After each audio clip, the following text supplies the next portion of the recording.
Javier, bienvenido a Quantum Alchemist podcast. Wait, ¿quieres hacerlo en inglés o en español? Most of our podcasts are in English. That's fine. I Yeah? mean, we could do Pero it. también tengo en español. We could do a little Spanglish, or Spanglish? Okay. however it flows. And you know what? We're gonna keep this in there. We're not gonna cut it out. Okay, This that's is just all fine. this is how we mastermind the podcast. It's very organic. It's really conversation and tea. There's not much more to it. Getting to know beautiful souls that come into the space that somehow, although we're all connected, it's just divine timing as well, right? Because I've heard about you. I saw you on a podcast here with Pablo. Pablo, come over, say hi. This is my dear friend Pablo. This is his studio, by the way, where I record a lot of the courses, a lot of the podcast stuff here. Thank you, Pablo, for the space. Appreciate you very much. He's also a producer. He does a lot of our audios, meditations, and stuff like that. So if you ever need it, reach out to Pablo. I'll put him below as well. So I came around your book and a podcast episode you did with Pablo, Pablo, how long? Like 6 months, 8 months? Yeah, more or less. And right away it caught my attention, his poetry. I said, no, I have to read it. I had to read it. And it caught my attention, the symbol that he has outside his book, because this is the symbol that represents my soul. It's a sacred geometry. And it's like very interesting. Whenever I see him, I'm going to ask him about that symbol as well. And I kept that there. I came here, did many sessions in my course, didn't think about it. And I don't remember how exactly it happened. I asked Pablo, let me have his number. I don't know, like 2 weeks ago? I don't know. More or less. And I just reached out to him out of the blue. He doesn't know me in this incarnation yet, up until today. And here we are. So it's really, really a wonderful synchronicity. I'm honored to have you. Can't wait to hear your story. Thank you very much for the opportunity and to be able to share. And thank you for the space, Pablo. I appreciate it. So, yeah, all is in order, in the true flow of things. When we are in harmony with all that is, everything comes together in a perfect dance. So it's just being able to be aware, to live it, because the key is not to stay in the intellect, but to bring it to the practice. And basically, like my great teacher said, once you realize, live in order with those laws that represent God, that represent the universe. So I would like to thank you, and all those that have made it happen for you to be here, for us to be here. So thank you so much. So I would love to get to know you on a deeper level, even your childhood, like where you're from, a little bit about your childhood, and pretty much kind of like your hero's journey, whatever you feel like sharing, and how you got to where you are today. As a matter of fact, I don't even know what you do. So if you just want to tell us something. Well, I could start with the remembering as being maybe 6 years old and laying in, I was born in Cuba, came to the States. My parents brought me in 1983. I was 9 years old.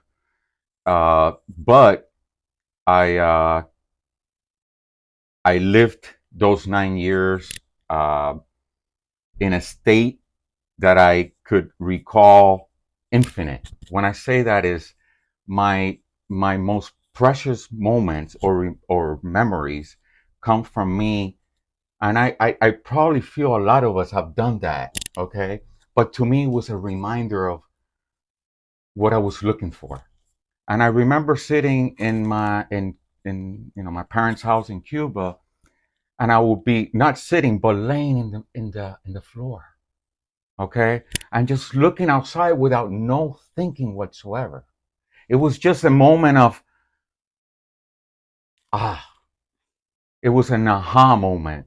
There was no tension. There was actually the whole sound just diminished, and that stayed in my mind for many years.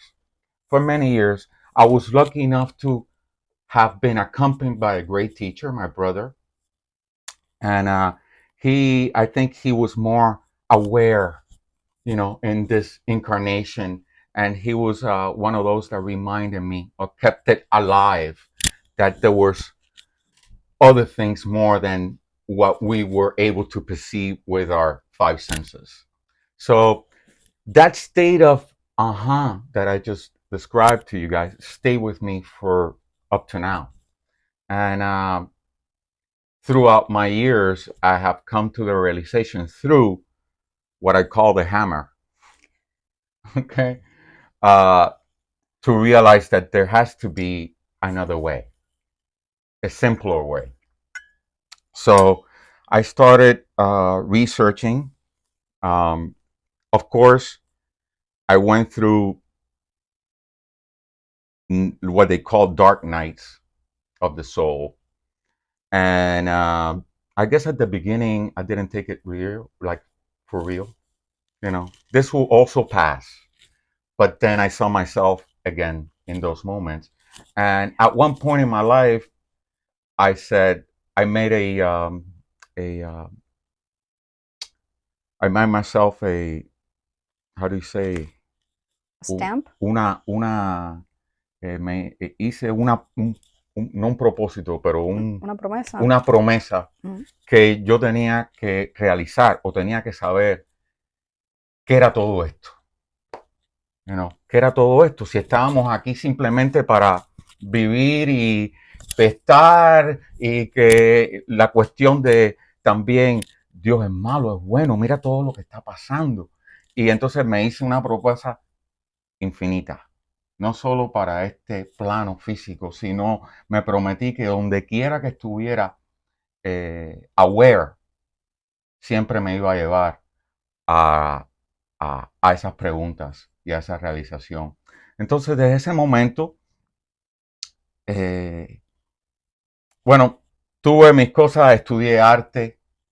¿Qué tipo de arte? Multimedia, de todo tipo de arte. Eso fue high school time. Tuve oportunidades de poder ir a Francia, scholarships, eso era en 89. Y bueno, por una razón u otra no lo cogí. No, sentí el arte, pero decía, bueno, tienen que, veía a las personas que estaban viniendo de Europa, en realidad no estaban viviéndolo. Y yo dije, bueno, yo necesito hacer algo que sea un poquito más service-like. Entonces, siendo un poco místico, sin saberlo, siempre me llevé a buscar human behavior. Entonces, entré en la psicología. Entré en la psicología desde el aspecto más sutil al aspecto más drástico. Con lo que te digo es que desde family counseling up to state hospital clients. ¿Sabes? Personas con un karma increíble. Entonces pude ver un espectro en mi vida de lo que es la sutileza del ego humano. Y eso me dio una gran, me recordó que era lo importante. Y desde ahí cogí el arte como un hobby. Y entonces le puse I put my attention in the psychology or psychiatry. About 30 years later, I decided that that was really something that I needed to leave behind. Why? Because I saw this movement in psychology and psychiatry that it was basically one of those revolving doors. They left out the most important thing. And that is, keep in mind, right now in the psychology field, they're introducing a little more of mysticism, spiritualism in that arena. But back when it was very mundane. It was maybe treating the symptom, but not the cause. So at that moment, I was going through some things. I left all that, the career behind, and I again came to the crossroads, and I made again a choice to give all my attention to a true knowledge, what had brought peace in my life, what have brought a paradise in my life.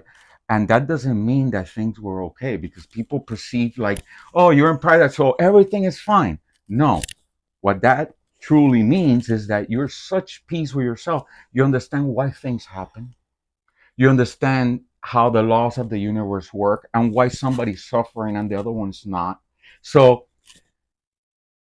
that brings you to a higher self of awareness, and that brings peace within you. It might sound a little egotistic to say, well, that, you're in a different level, but it's not. It's basically a fact. You know, um, throughout my years, I always, what kept me was that child, that inner teacher that still did not have the vehicle or the programming to express himself, okay, in this realm, but it was already connecting to the all in that floor, just in a state of meditation, what I call it, and it was natural. So uh, I felt that was something very powerful, and I tried to imitate that through the years, and I found a great teacher in my life by the name of Santiago Aranegui, uh, un maestro ascendido. And I, for some reason, I started paying attention. I started paying attention, and I started taking his introductions to this knowledge. That is a knowledge that comes from. It's a pure knowledge that comes from the old. It's the original old Egyptian studies. Okay, and that comes beyond in the Atlantean times, but it was more developed and put into lessons in the Egyptian times. Of course, not for the masses. This was something like it's now. It was something that very little people uh, looked for. So I was blessed to be able to remind myself through that studies, and not only through the studies, but to the practice. This knowledge is introduced with very simple techniques, uh, and that's why it's hard. It becomes hard because the ego always wants to complicate things. It wants to always. It cannot be that simple. It cannot be just. It has to be more. So uh, I went through all the studies. I was blessed to be able to get initiated in the highest levels. Uh, and I was given the opportunity in the past years to be able to share that knowledge. Um, it's not for everyone. It's for those that are seeking something extremely pure. About helping, we need to be very sure that that's truly what we're doing. Because remember, sometimes we have, beings that are there and they need help, but we need to realize that by taking away the lesson or the karma that they have created from themselves. Okay, we're noticing, but if we come and just take it away, what you're creating is more habit down the line for that individual or that soul.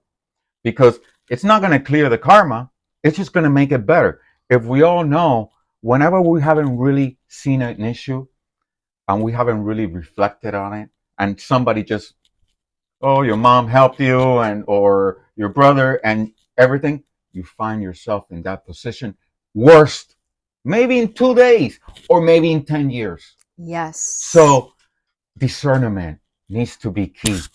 Yeah. So it's important. It's important. In this sense of this journey is basically our whole work. It's to introduce uh, this knowledge that all it does is it reminds you of all the levels of existence within yourself. Okay, how the universe works, how the universe of God works, how man's mind, body. It's very complete. We go from the self, from the microcosmos into the macrocosmos. Okay, like I say, this journey or this study of this knowledge, what we call, it's very complete. You know, it's not for you to, if you want to, yes, go out there, but it's basically for you to find yourself within the universe. And at one point, you're going to find out that you are that universe, you know. So, yeah, yeah. So, thank you for sharing that. by simple, like I say, it's an individual journey. It's an individual journey. I call it because I was talking about the polarity a little, we're going back and forth, but I see a lot of, I try to stay away from a lot of external stimuli when it comes to realizing. I'm not saying the external is bad. I'm not saying it's bad to meditate on a flower. No. But you have to prepare yourself, what we're getting, to understand what are you doing, because you might be imagining with and not visualizing. Two different things.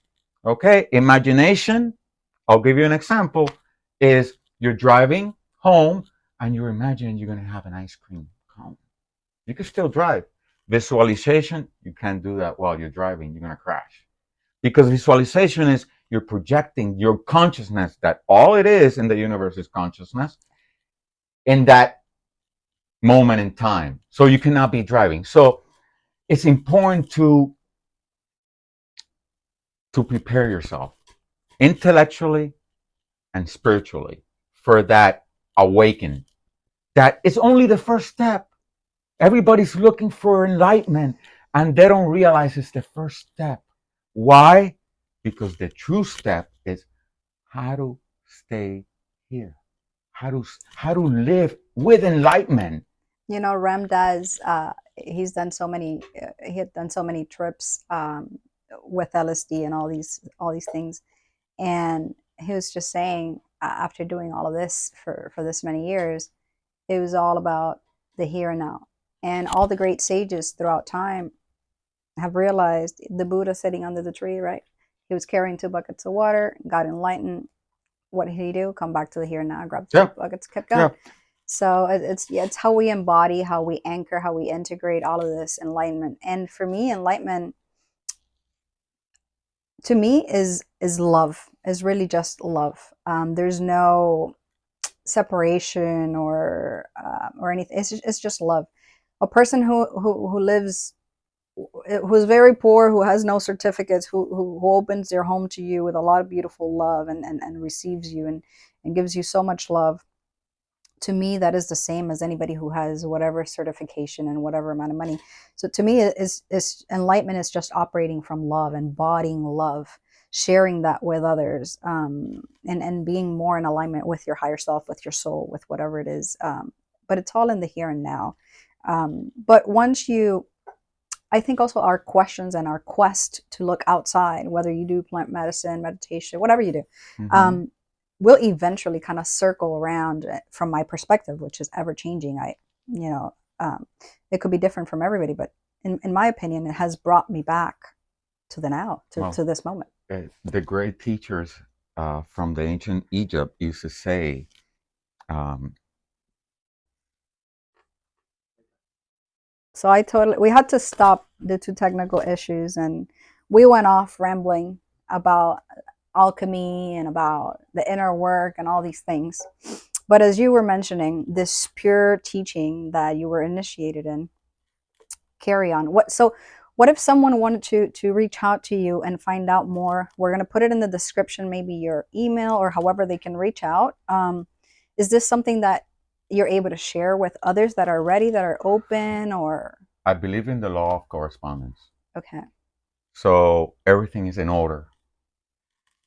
It's something that has not been given to the world as in mass. Okay, it's something that's very, because, like I say, those teachers in the past knew what was going to happen in every area, the energy, how everything was manifest. So they kept this very hidden from the masses. I only gave, uh, how can I say, open to that knowledge to those that were truly seeking. How? By initiations, by being proven. by being proven. So, yeah, I mean, at this moment, we started sharing this knowledge. Actually, it's in Spanish. Okay. Okay, it's in Spanish.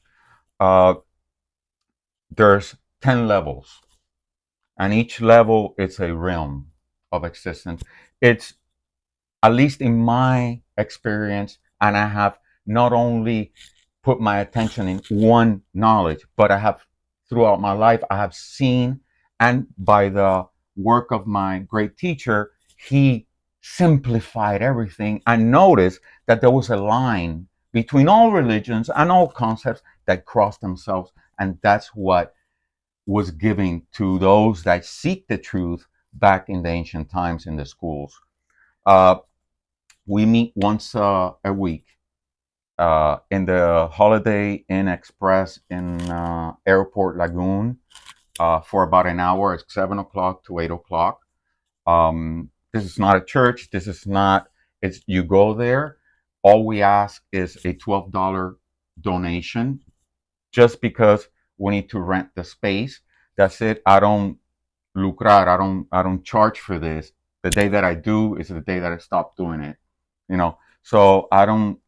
This is not something to, um, as a form of economical sustain.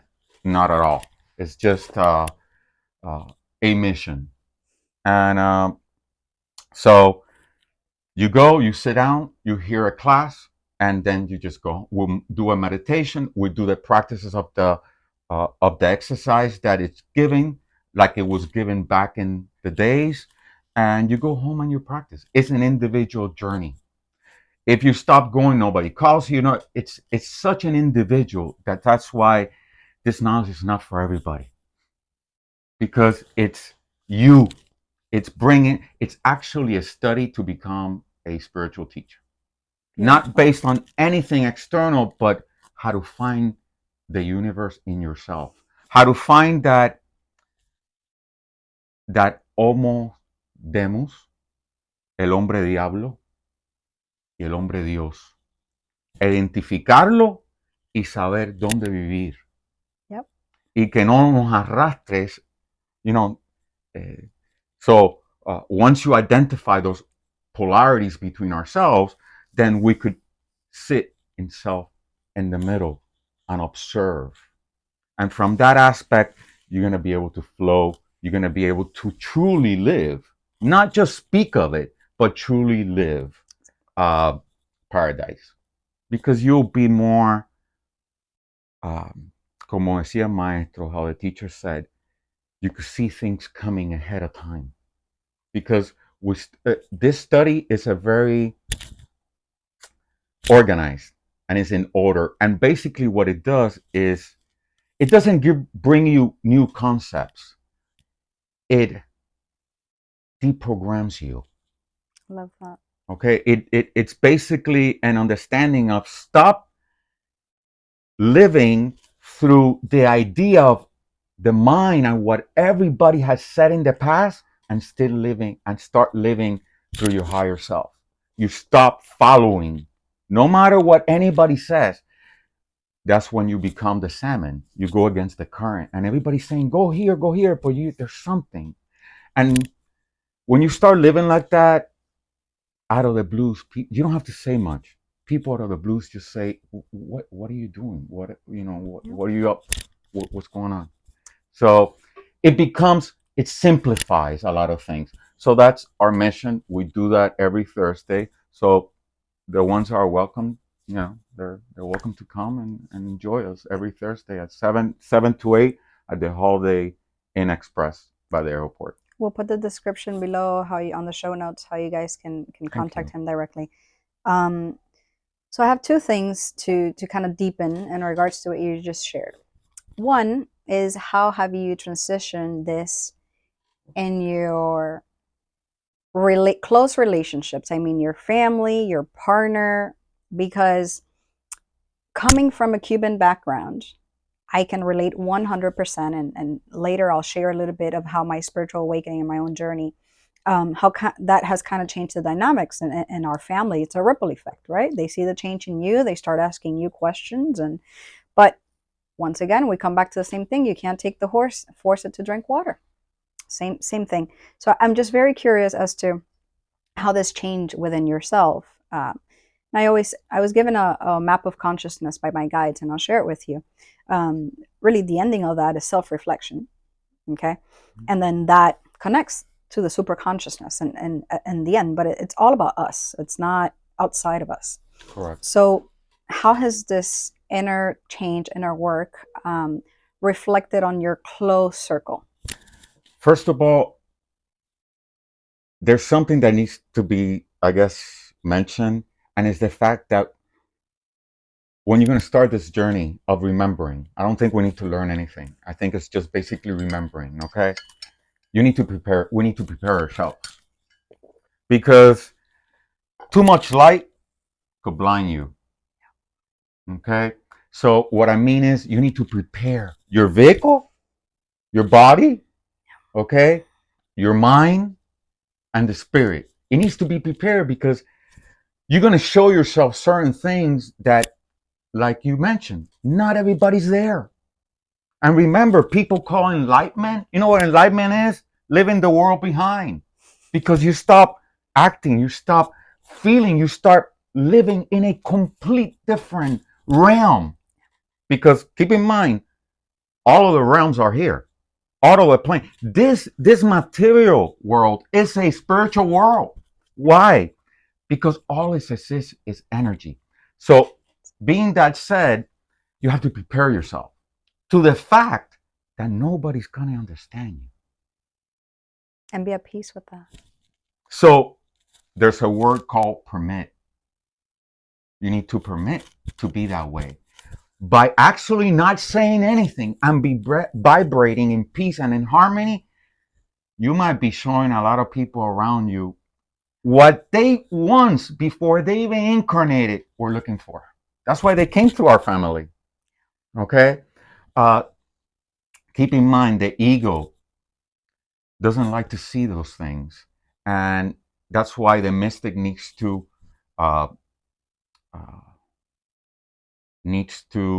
it actually changes, and it gives a lot more power to the silence, because it understands that you cannot, it has to be an individual search, it has to be an individual want. If not, it's not going to work.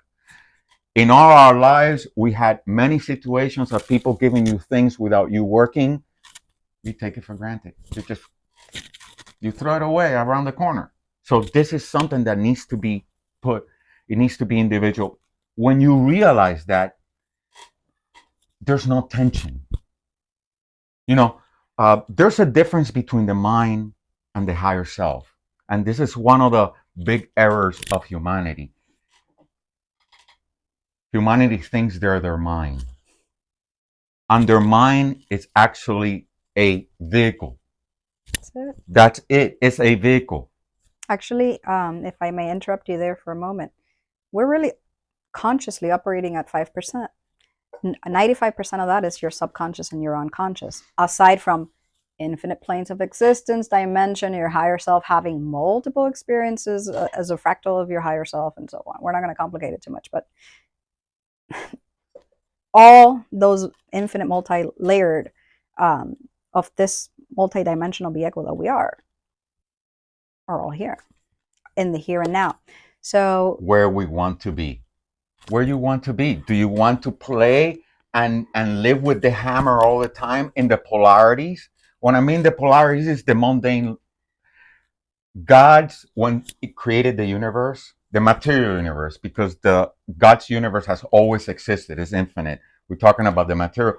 It was polarized. God polarized itself, okay? And either you live in the polarities, el cachumbambe cubano, yeah, here I like that analogy. and there, here and there, through hits, through pain, through suffering, through the hammer that I call it. Or you observe them both. You learn how to observe both without tension, and you're going to be able to discern where you need to go. So when going back to the family, you're going to find yourself around people that the ego, once they see light, or all this divine or this harmony or this peace within themselves, if they don't have the tools to get there, they're going to try to fight it. So what I'm saying is, it's okay, even if it's your family, just by being in harmony with yourself, not pushing any into anywhere, you're doing the mission, because it's a reminder to them. They might not like it, they might get you out of your life, okay, but that's what you need. That's what everything is corresponding. So when you live this life, you understand that everything flows and there's no bad or good. It's just what we all need to realize how to truly live. So by minute techniques, I'm talking about 2 minutes. 2 minutes. I remember, sometimes they tell me, well, I'm going in a trip to the Himalayas. I'm going to pay $20,000. And I say, okay, you want to do that? That's fine. There's no bad or good. But you have it all right here. Remember, what is meditation? Meditation is basically being able to lower the volume of the mind, of the thinking. Okay? Because all thinking is programming. What I mean by programming is something that somebody already thought of. Yep. Okay? You're just repeating it. No matter if it tastes good, no matter if it's positive, don't matter. Illusion could be positive too, So remember that once you tune out all that programming that people don't even know they're thinking, because it's 24/7. Once they identify that and they could bring it down just by using very simple exercises, you start hearing your true self. And from that aspect, you don't have to think about living anymore. You're just going to live. Many times we've gone through issues of like driving and something just tells you, go through here. And we never listen to that guy.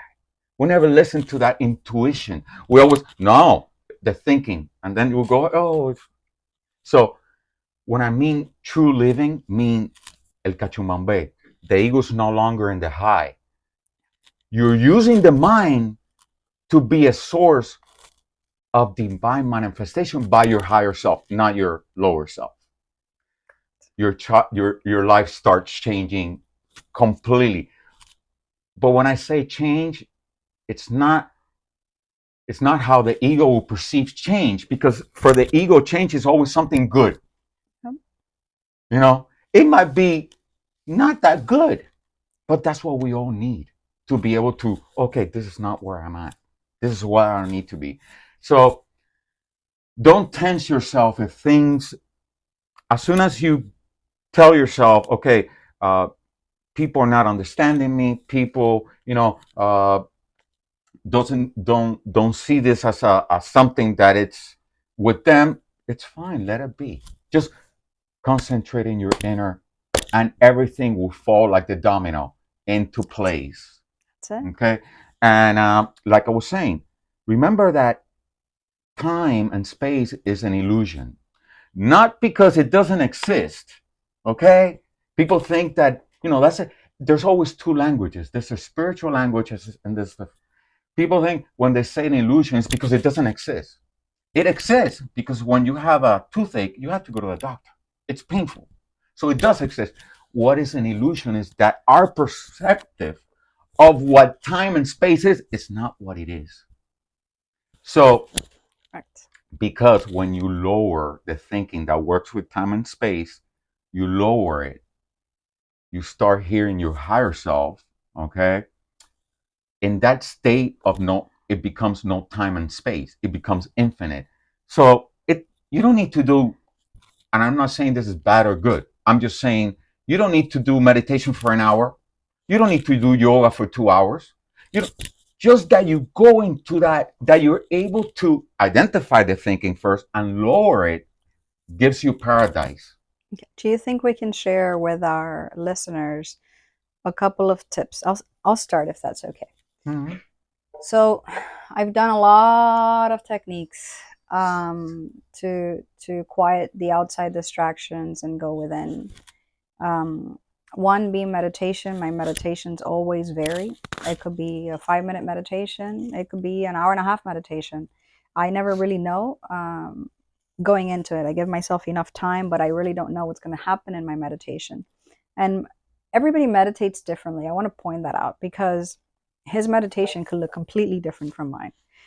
Some people may be able to just be in that blank space, what I call the space between the space, and that's beautiful. That's fine. If it works for you, it's great.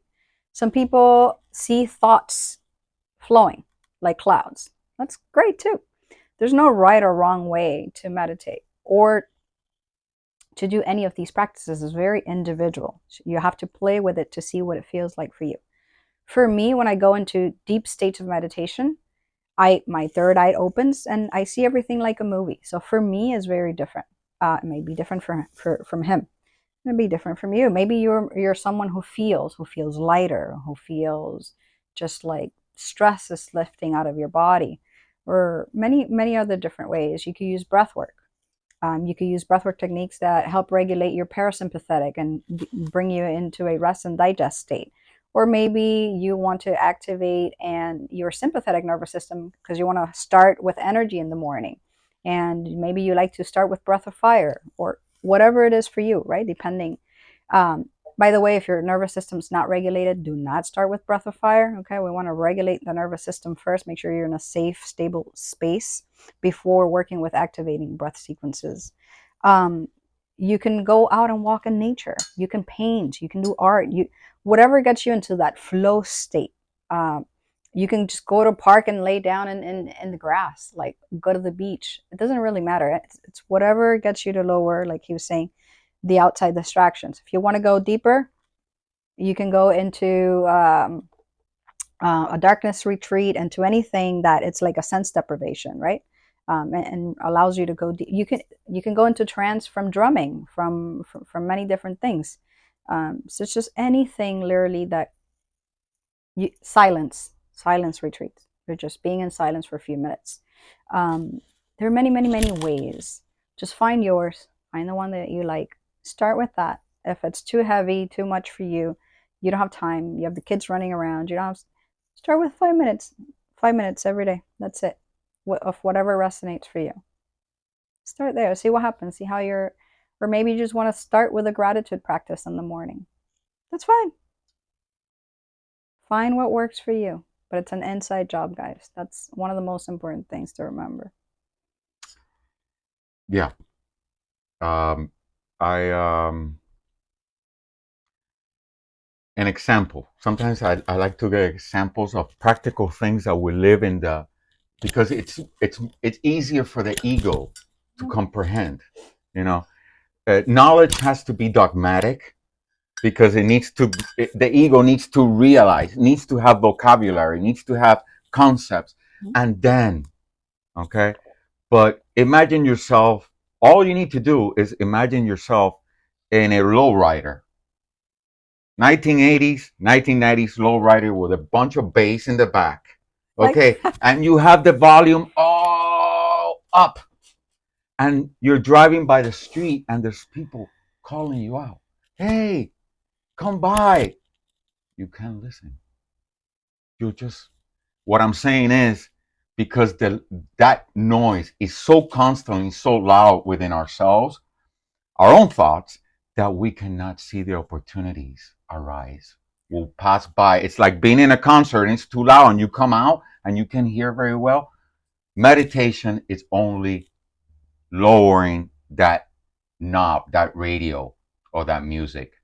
It could be, like I say, very.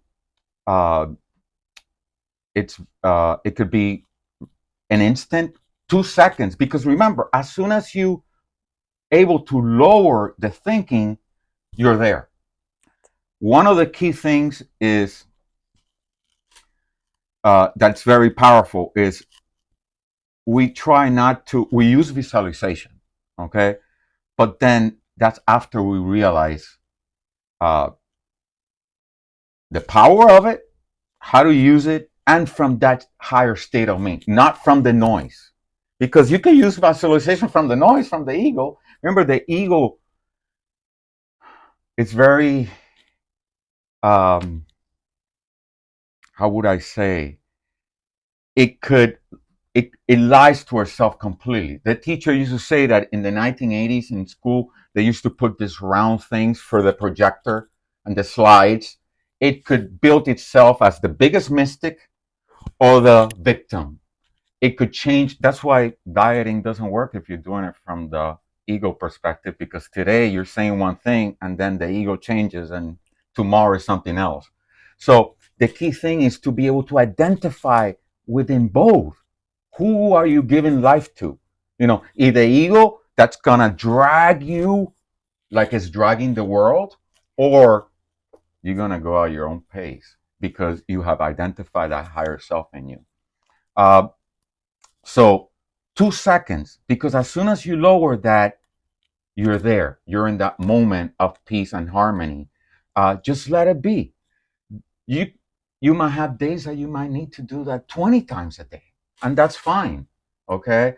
The most you use your will, very powerful thing. That's a characteristic of our higher self, the will, that we're usually all the time. We're using it all the time, but we don't know we are. And it's dragging us to what the ego wants.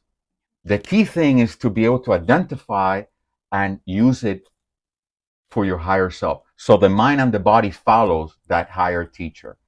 As soon as you do that, you start living in another way. Nothing is bad, nothing is good. It's what you need.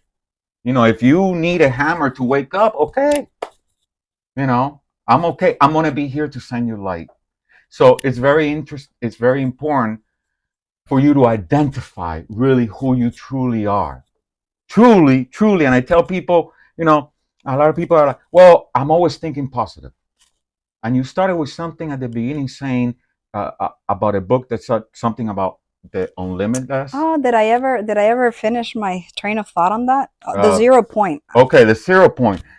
No, zero limits. Okay, 0 limits. When we identify that thinking mind that's out of control programmed, the one that tells you don't go into the beach because you had a banana and your mom told you 50 years ago that you're going to have a thrombosis because you wait and you're going into the beach. You're no longer going to live your life based on, you know, either a clergy, nothing. You're going to be your higher self.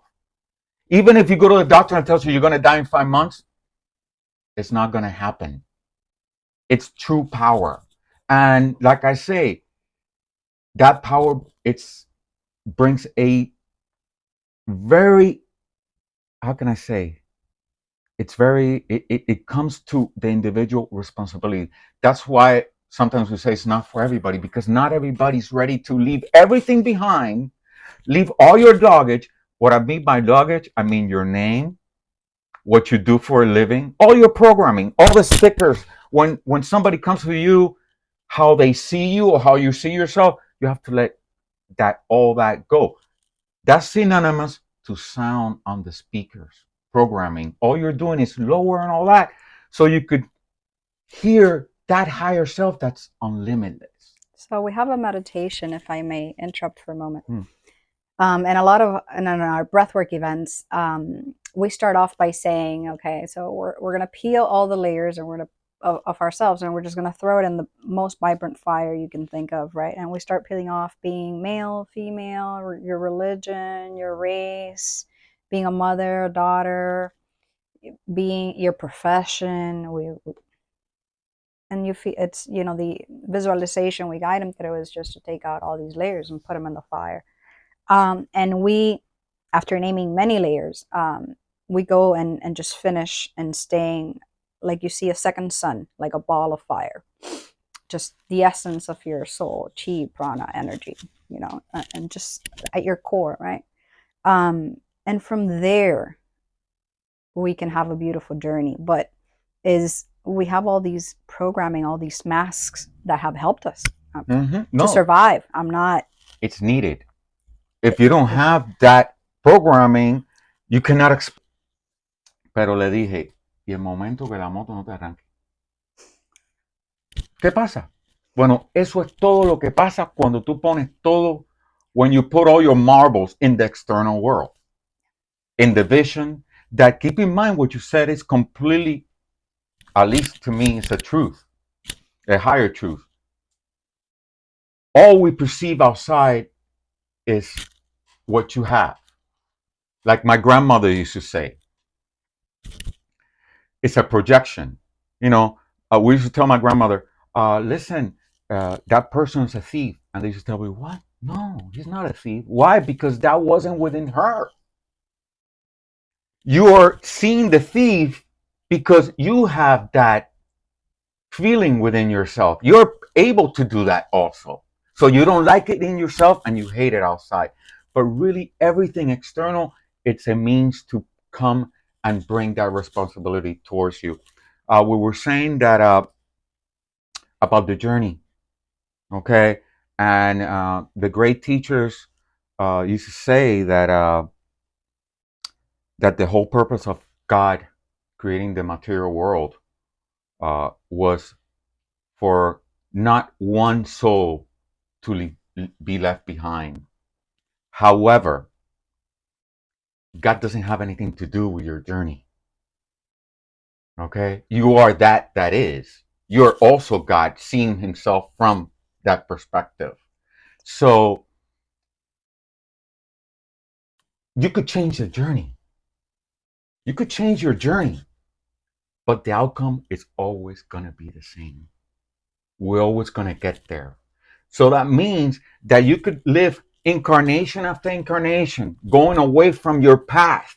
That is only one path for everybody. Is reminding who we truly are and what our natural essence is, and live there. We will all realize that at one point. Some will take thousands of incarnations, some will take less.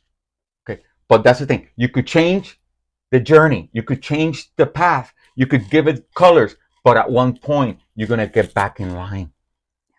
So if from this aspect you get used to not giving so much power to the vision, but to the feeling. Meditation should be about feeling, not seeing anything. Okay? Because your ego could play tricks on you. That's true.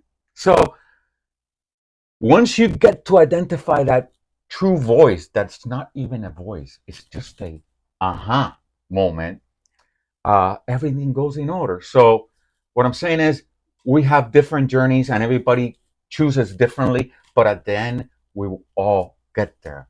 Some all beat up. That's what we don't want. Pain, suffering through the polarities, and one straight, through Malkut, the kingdom, that's in correspondence with Keter, it's in the same line. So that's what we want to be. And that becomes effortless. Now, what's hard is that nobody's there.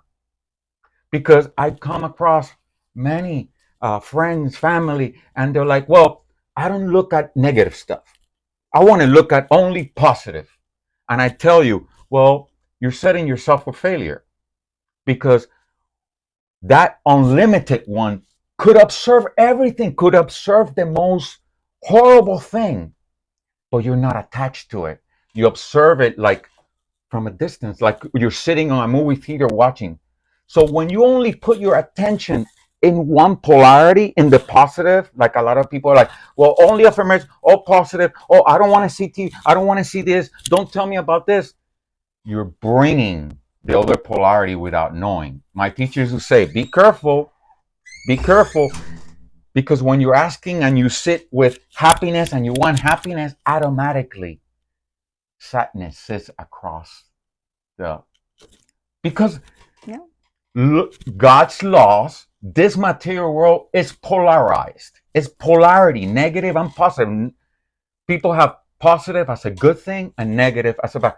We need to start seeing as energy. It just is. Your body's negative, your higher self or your spirit is positive. The mind is like a middle Yeah, it's You all know, balance, yin yang, coming back to it is. that, becoming the observer. But at one point or another, you have to leave everything external behind, because that's what happens when we all leave this realm. So that's when it comes, die so you could truly live. You don't have to wait 10 minutes before you pass to realize, when the ego just comes down because it knows what's coming. And then you realize, oh my God, it was here and now. Instead of all this sound, instead of just concentrating on the positive, or I could observe all.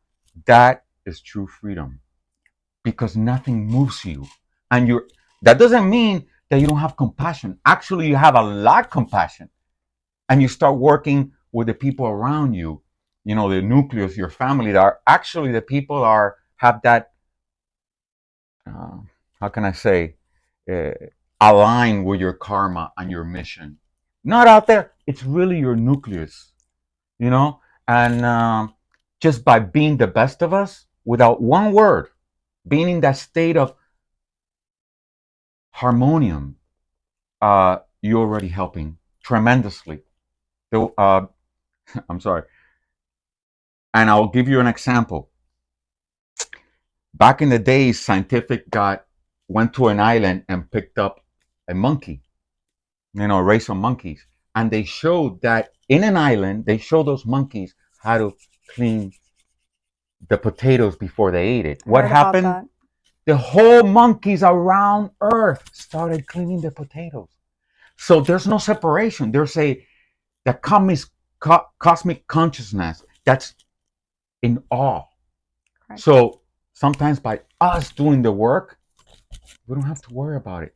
Everything is and we're bringing everything to a higher level of consciousness. And like I say, it's simple. The only one that wants to complicate is the ego. So it's just identifying those aspects of yourself and do a true, how can I say, como dije ahorita, un propósito, no? To say to yourself, I'm going to identify these both aspects of me, and I'm going to, at one point, once I identify it, I'm going to live in order with the laws. And from there, now, when everybody's screaming and happy and you're in peace and you're in harmony. When everybody's sad and I don't know what to do, you're in peace and you're harmony. That's true. That's true power. That's true power. And it doesn't lie. It does and it doesn't. But it doesn't really truly lie in the external world. It's all within ourselves. The external world should be only a reminder of who we truly are. Thank you for sharing all of this wisdom with us. Thank you for being a guest. And before we kind of get caught off here in the ending of this episode, I would like to know what this means for you, the symbol. Well, the circle mean representing the ongoing, okay, the circle of life, the ongoing death, and the continuum, because really there's no death. Okay, the mystic knows that even in the dream state, you're a continuum. Okay, so basically the continuum, the triangle facing down is the spiritual world. Okay, that's why in some symbols that you see the Illuminati, that it's all being confused by the ego, because there is an Illuminati, but it has been confused. Those dark ego entities, one of the things that they use, how to distort things. Okay, how to distort the purity of the symbol, so you would not know. So that's why the only symbolic is the spiritual world. When you see a triangle facing down, it's the spiritual world. When you see it facing up, it's the material world. Why the Illuminati has the eye, they don't see an eye, meaning it's a good thing and a bad thing. That's why nothing is an extreme. Nothing is black or white, because that might represent that the unseen, you realizing who you truly are and living in correspondence in the material world. The other way is basically you in a conscious level of state of consciousness in the spiritual world. That's what it is. That's why the symbol of the Jewish, that's really not, that doesn't even come from the Jewish. They've gotten from there, but it comes even further from the Altaitan times. And what it represents is both the harmony between the two polarities.